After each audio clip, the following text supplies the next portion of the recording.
you're treating us to a tour of the UK. You're coming to Scotland. Are you excited? Yes, I love Scotland. One of the most beautiful countries in the world. You're not just saying that, are you? No, I'm not. No, I'm not. Do you have fond memories of playing in Scotland before? When anybody ever asks me what my favorite meal I've ever had, it's from Kildrummy Castle, and it was salmon that was just caught in a stream with just boiled potatoes and vegetables. But besides that, I mean, I've always had fun. And I presume, like many artists tell us, there's nothing quite like a Scottish audience. Yeah, Scottish audiences don't hold back, which I love. Whenever that song was first played, did you ever think it would have the success that it did? Rick Knowles, who wrote the song and produced my first few albums, and Ellen Shipley wrote that song. And they played it for me acoustically. And I was like, oh my God, this could be a global hit. I mean, there's been a few songs like that in my career where I thought, if the timing's right, this could be big. Heaven, it was immediate. And I thought, this is like incredible that this is my song.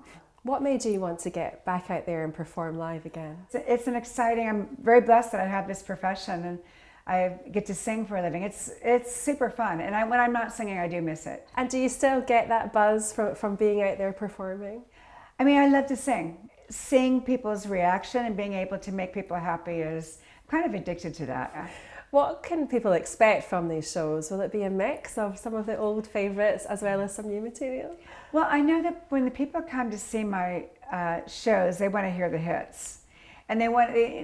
Sometimes I'll throw in a couple new tracks, but not usually because they want to hear the old stuff. So I'm good at giving them what they want. If you take us way back to the very beginning, where did you develop your love of music? Oh, I was born and raised in California, in Southern California, and music was a huge part of the culture then. We had the Beach Boys, we had a lot of surf music. That's when my love of music started. I grew up in the right time in California where it was a big deal. In the Beach Boys, I mean, that was my first album that I had, and they really informed my taste in music for sure. And from there, you developed bands, didn't you? Yeah, there's like a group of 50 kids in LA that looked to London and into the UK for the music that was coming out. And they very much influenced that early LA punk scenes, which I was a part of. So I always say if it wasn't for that, I don't know whether I would be here sitting and talking to you. We formed the Go-Go's in 1977.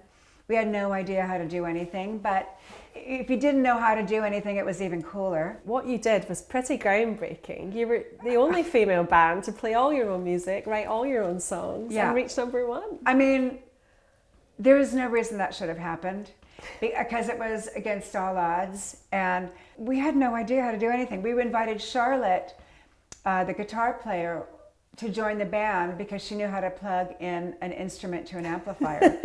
There happened to be some natural talent in that band. So it was meant to be. You've gone from there to performing solo through all these decades. Tell me about some particular highlights for you in your solo career. Well, working with George Harrison on Leave a Light On from the Runaway Horses album, having Brian Wilson sing, because of growing up with him. I mean, he's like probably the biggest influence on me, more than any other musical artist. So I would say him singing backgrounds on one of my tracks on A Woman and a Man was another one. Heaven going to #1. There's so many. You have a new album coming out. We're lucky to have seen it just as it's about. I think you Right. haven't even seen it yet. So I here we go. I've only seen it in pictures. So this is amazing. it. Yeah. Once Upon a Time in California. Right. Tell us a little bit about this. Well, I wanted to do a covers album. We started with probably almost 100 songs, I would say, if I can remember right. And little by little, we would chip away at the list. And I finally finished it in January of this year, so it was almost 8 years in the making.